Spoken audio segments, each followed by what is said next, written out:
ত্রয়োদশ জাতীয় সংসদ নির্বাচনে শেষ পর্যন্ত বিএনপি ৭ বিদ্রোহী প্রার্থী বেসরকারিভাবে বিজয়ী হয়েছেন। ধানের শীষ না পেয়ে তারা স্বতন্ত্র হিসেবে নির্বাচনে প্রতিদ্বন্দ্বিতা করেন। এখন ধানের শীষ ও জোট প্রার্থীদের সঙ্গে তারাও সংসদে যাবেন। বিজয়ী স্বতন্ত্ররা হলেন ব্রাহ্মণবাড়িয়া ২ আসনের ব্যারিস্টার রুমিন ফারহানা, কিশোরগঞ্জ ৫ আসনের শেখ মুজিবুর রহমান ইকবাল, টাঙ্গাইল ৩ আসনের লুৎফর রহমান খান আজাদ, চাঁদপুর ৪ আসনের আব্দুল হান্নান, কুমিল্লা ৭ আসনের আতিকুল আলম শাওন, ময়মনসিংহ ১ আসনের সালমান উমর রুবেল এবং দিনাজপুর ৫ আসনের রেজওয়ানুল হক।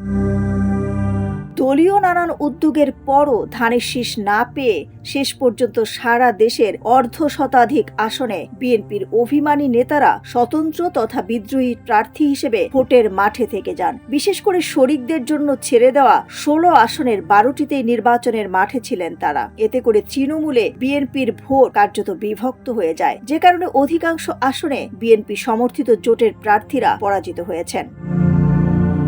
ব্রাহ্মণবাড়িয়া ২ আসনটি জামায়াতের সহসভাপতি মাওলানা জুনায়েদ আল হাবিবকে ছেড়ে দেয় বিএনপি। তবে ধানের শীষ না পেয়ে স্বতন্ত্র প্রার্থী হয়ে ব্রাহ্মণবাড়িয়া ২ আসনটি জমিয়তের সহসভাপতি মাওলানা জুনায়েদ আল হাবিবকে ছেড়ে দেন বিএনপি।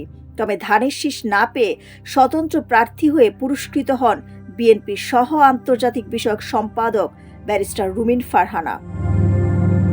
কিশোরগঞ্জ ৫ আসনে প্রাথমিকভাবে দলের মনোনয়ন পান বাজিতপুর উপজেলার বিএনপির সভাপতি শেখ মুজিবুর রহমান ইকবাল। পরে এই আসনটিতে চূড়ান্তভাবে ধানের শীষ পান সৈয়দ এহসানুল হুদা। ১২ দলীয় জোটভুক্ত বাংলাদেশ জাতীয় দলের এই চেয়ারম্যান বিএনপিতে যোগদান করে ধানের শীষ পান। পরে ইকবাল স্বতন্ত্র প্রার্থী হয়ে তাকে বহিষ্কার করে বিএনপি। টাঙ্গাইল ৩ আসনে বিএনপির কেন্দ্রীয় নির্বাহী কমিটির সদস্য ওবায়দুল হক নাসিরকে প্রার্থী করে দল। ধানের শীষ না পেয়ে এখানে বিদ্রোহী প্রার্থী হন বিএনপির সাবেক মন্ত্রী লুৎফর রহমান খান আজাদ।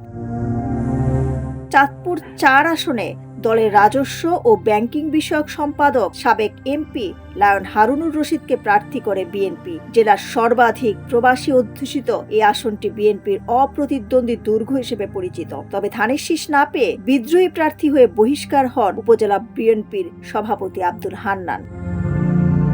বিএনপিতে যোগদান করে কুমিল্লা ৭ আসন থেকে ধানের শীষ পান এলডিপির মহাসচিব রেদওয়ান আহমেদ। আর ধানের শীষ না পেয়ে এখান থেকে স্বতন্ত্র প্রার্থী হয়ে বহিষ্কৃত হন উপজেলা বিএনপির সভাপতি আতিকুল আলম শাওন। ময়মনসিংহ ১ আসনে ধানের শীষ পান বিএনপির যুগ্ম মহাসচিব সৈয়দ ইমরান সালেহ প্রিন্স। ধানের শীষ না পেয়ে স্বতন্ত্র প্রার্থী হন উত্তর জেলা বিএনপির সদস্য সালমান উমর রুবেল। এজন্য তিনি দল থেকে বহিষ্কৃত হন। দিনাজপুর ৫ আসনে ব্যারিস্টার AKM কামরুজ্জামানকে প্রার্থী করে বিএনপি। তবে ধানের শীষ না পেয়ে বিদ্রোহী প্রার্থী হয় বহিষ্কৃত হন রেজওয়ানুল হক। ডেস্ক রিপোর্ট, সোনালী নিউজ।